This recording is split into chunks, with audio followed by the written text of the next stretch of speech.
نبیوں نے ان کی آمد کی خبر دی، ڈنکے بجائے. سرکار غوث پاک کو مناسبت دیکھے نانا سے. غوث پاک اللہ اکبر 5ویں صدی میں آئے، لیکن ان کے آنے سے پہلے بڑے بڑے اولیاء نے غوث پاک کی آمد کی خبر دی.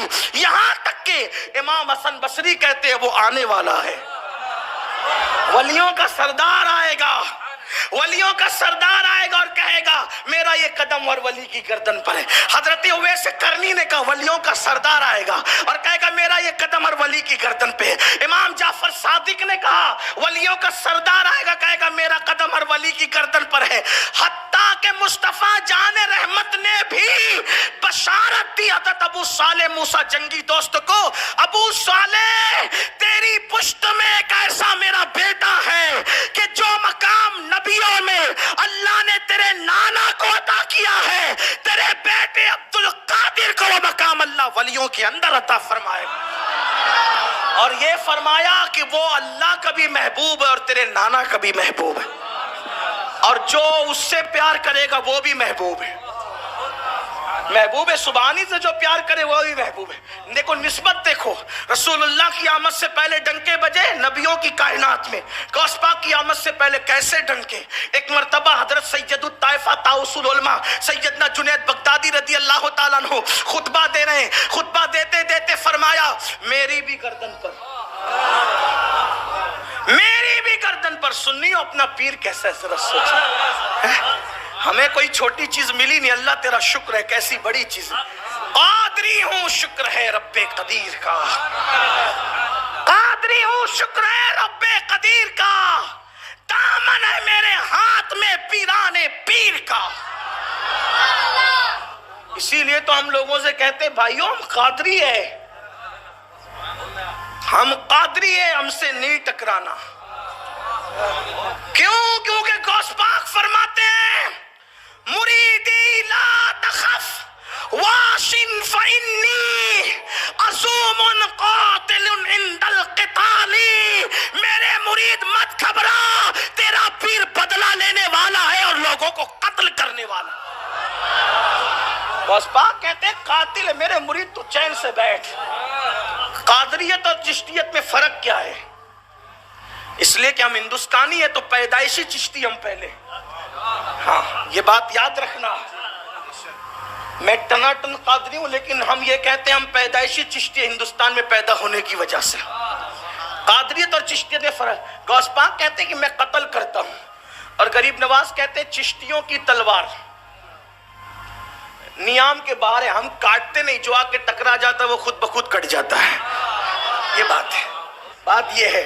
لیکن بات تو ایک ہی ہے نا. لوگ کہتے ہیں چھری خربوزے پہ گری ہے، خربوزہ چھری پہ. کام تو تمام ہونا ہے خربوزے کا. اسی لیے کہتا ہوں ولیوں کے غلاموں سے نہ ٹکرایا کرو. یہ بات، کیونکہ وہاں تلوار نیام سے باہر ہے اور یہاں تو تلوار ہی کام کر رہی ہے. عزوم قاتل عند القتال. تو سنیو ذرا، آپ بے فکر رہو، خوف نہیں کرو. کہتے ہیں مریدی لا تخف، ڈرنا نہیں. کوئی تختے پہ بیٹھے کہ کوئی تخت پہ بیٹھے، تو نے نہیں ڈرنا. ہاں کوئی بادشاہ ہو کہ کوئی گنڈا ہو، تو نے نہیں ڈرنا. کیوں؟ کب نہیں ڈرنا؟ جب تو مرید ہے غوث پاک. مریدی مریدی مریدی.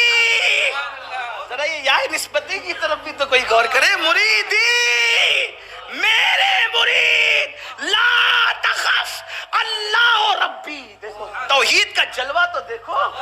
میرے مرید مت گھبرا. کیوں؟ میں بڑا ہوں نہیں، میرا رب اللہ. لوگ کہتے ہیں سنی توحید کیا جانے، میں کہا تو کیا جانے. ہم نے تو توحید ان سے سیکھی ہے جنہوں نے رسول اللہ سے توحید سیکھی. ہماری تو کڑیاں ان توحید والوں سے جڑی، لیکن تیری توحید اور ہماری توحید میں فرق ہے. تیری توحید توحید شیطانی ہے، ہماری توحید توحید رحمانی ہے. تیری توحید یہ ہے صرف اللہ کو مانوں گا، کسی کو نہیں مانوں گا، یہ شیطانی توحید ہے. رحمانی توحید یہ ہے اللہ کو بھی مانوں گا اور جو اللہ والے ہیں ان کو بھی مانوں گا. اور میری تو نہیں وہ اللہ نے کہا کہ اللہ نے تو پہلے ہی دن کہا نا اسجد لی آدم، آدم کو سجدہ ہے، پہلے ہی دن فرق کیا گیا. تو بات کیا ہو رہی تھی؟ مریدی لا تخف، مریدی لا تخف، اللہ ربی اتانی رفعتا نلت المنالی، کہ میرے مرید مت گھبرا، میرا رب اللہ ہے اور اللہ نے مجھے بڑے مرتبے عطا فرمائے. بات چل رہی تھی کہ سید الطائفہ طاؤس العلماء حضرت جنید بغدادی رضی اللہ تعالیٰ ممبر پر خطبہ دے رہے ہیں اور خطبے کے درمیان کہتے ہیں میری گردن پہ بھی آپ کا قدم. تو مریدوں نے پوچھا حضور خطبہ روک کر آپ نے یہ کیا کہا کہ میری گردن پہ بھی آپ کا قدم؟ تو حضرت سید الطائفہ جنید بغدادی فرماتے ہیں میرے دل پر یہ بات القاء کی گئی اور مجھے اطلاع دی گئی کہ اسی بغداد کی زمین پر نبی کا ایک بیٹا آئے گا اور وہ کہے گا قدمی حاضی علی رقبت کل ولی اللہ، میرا یہ قدم ہر ولی کی گردن پر ہے. تو سارے ولی گردن جھکا دیں گے. سید الطائفہ کہتے میں نے سوچا وہ جب کہے گا لوگ جھکائیں گے، میں ابھی سے جھکا رہا. میرے نبی کی آمد سے پہلے نبیوں نے ڈنکے بجایا، میرے مرشد غوث پاک کی آمد سے پہلے ولیوں نے ڈنکے بجایا. ایک اور مناسبت، چوتھی مناسبت، کوئی نبی 2 معجزے لے کر آئے، کوئی 4 لے کر آئے، کوئی 8 لے کر آئے، زیادہ سے زیادہ کوئی 9 لے کر. مفتی احمد یار خان نعیمی رحمت اللہ علیہ تفسیر نعیمی میں لکھتے ہیں موسیٰ علیہ السلام کو سب سے زیادہ معجزے دیے گئے اور اللہ نے ان کی تعداد کیا بتائی؟ 9 آیات، 9 معجزے. ان کو 9 معجزے، سب سے زیادہ 9 معجزے. لیکن میرے نبی کو معجزہ دے کر نہیں بھیجا بلکہ معجزہ بنا کر بھیجا. وہ صرف معجزہ لے کر نہیں آئے بلکہ وہ معجزہ، اٹھتے ہیں تو معجزہ، بیٹھتے ہیں تو معجزہ، چلتے ہیں تو معجزہ، بولتے ہیں تو معجزہ، تبسم ریز ہوتے ہیں تو معجزہ، حلیمہ کی بکریاں چراتے ہیں تو بھی معجزہ، ام معبد کی بکریوں کا دودھ دوتے ہیں تو بھی معجزہ، غصے میں آ جائیں تو بھی معجزہ، کمبل اوڑے تو بھی معجزہ. آپ کہیں گے کیسے معجزہ؟ ہم کہتے ہیں معجزے کو عربی میں آیات کہتے ہیں، آیت کہتے ہیں. عربی میں معجزے کو آیت کہتے ہیں. آپ نے کہا کمبل اوڑنا کیسا معجزہ؟ میں نے کہا آیت نہ آئی ہو تو بتاؤ. کمبل اوڑا تو قرآن کہتا یا ایھا المدثر، غصے میں آئے، جلال میں آیا، کنکر اٹھا کر کے پھینکا، تب بھی آیا تھا وما رمیت اذ رمیت ولکن اللہ رما. بیعت کی لوگوں کو تو قرآن کہتا ان الذین یبایعونک انما یبایعون اللہ. ان کے بیعت کرنے پر بھی آیت آ رہی ہے، وہ بھی معجزہ.